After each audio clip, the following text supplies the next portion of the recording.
तुमच्यात आणि किशोरी पेडणेकरांमध्ये सध्या एक्स वॉर आम्हाला दिसून येत आहे का?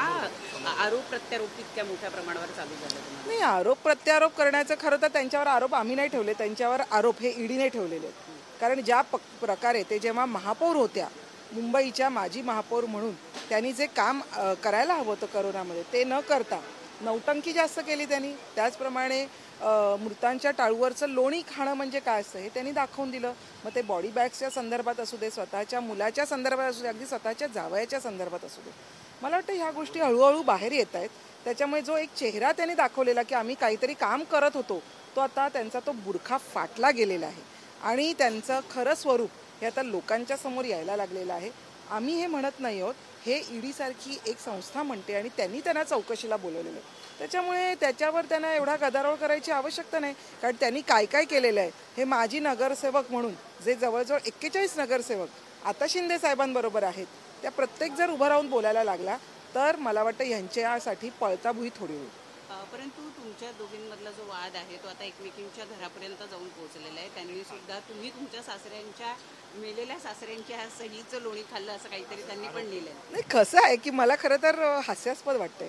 कारण किशोरीताई जेव्हा आम्ही त्या पक्षामध्ये होतो तेव्हा त्या खरं तर व्यवस्थित बोलायच्या, त्याला तारतम्य असलेल्या गोष्टी बोलायच्या. पण आता मला वाटतं त्यांचा तोल कुठेतरी सुटू लागलेले आहेत, कुठेतरी काय बोलतायत हे त्यांना समजत नाही आहे. कदाचित त्यांना जास्त स्ट्रेस असेल की आता आपलं पुढे काय होणार म्हणून, आणि त्याच्यामुळे आता तुम्ही बघितलं तर मीडियाशी बोलणं पण त्यांनी हळूहळू कमी केलेलं आहे.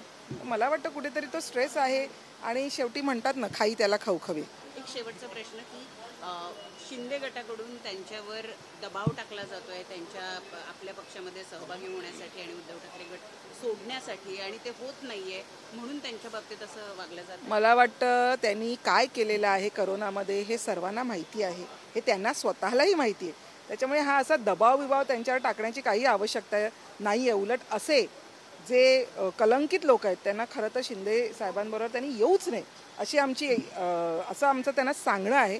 कारण आज त्यांनी ज्या पद्धतीने लोकांसमोर त्यांनी दाखवलं की मी किती चांगलं काम करत होते, परंतु नगरसेवकांना कसा त्रास दिलेला आहे, कशा पद्धतीने निधीचा हेरफार केलेला आहे, हे जर सगळं नगरसेवक बोलले तर मला वाटतं त्यांच्याकडे उत्तर राहणार नाही आहे. आणि ज्या पद्धतीने बॉडी बॅग्स असतील त्यामध्ये जवळजवळ 600-700 रुपयाची बॉडी बॅग तुम्ही 6,500ला घेता, ज्याच्यावर तुमच्याकडे काहीच उत्तर नाही. मग तुम्ही सामोरं का जात नाही आहात ईडीला? बरं, तुम्ही काय ईडीकडून वेळ मागतात? जर तुमच्याकडे सगळंच तुम्ही जे ईडीचे बोलते ते सर्वच खोटं आहे, मग तुम्ही सामोरं जायला पाहिजे. कर नाही त्याला डर कशाला? ज्याला करच नाही त्याला डर असू नये. त्याच्यामुळे मला असं वाटतं की तुमचं जे काही सत्य आहे ते लवकरच ईडीच्या समोर येणारच आहे. त्यांनी असं म्हटलं की चकली बनवायची वेळ आली तर निष्ठेची बनवेल. आता निष्ठावंत नेमकं कोण, हा वाद आहे? निष्ठा कोणाची आणि कशावर आहे हे सांग. आमची निष्ठा ही बाळासाहेबांच्या विचारावर आहे, आमची निष्ठा ही भगव्यावर आहे, आमची निष्ठा ही शिवसेना या 4 अक्षरांवर आहे, आमची निष्ठा ही हिंदुत्वावर आहे. त्यांची निष्ठा कुठे आहे त्यांनी बघावं. आज नितीश कुमारांनी जे तारे तोडलेले आहेत, इंडिया आघाडीतले जे नितीश कुमार मुख्यमंत्री आहेत, त्यांनी आज महिलांबद्दल जे बोललेले ते ऐकावं आणि सांगावं हीच तुमची निष्ठा आहे का?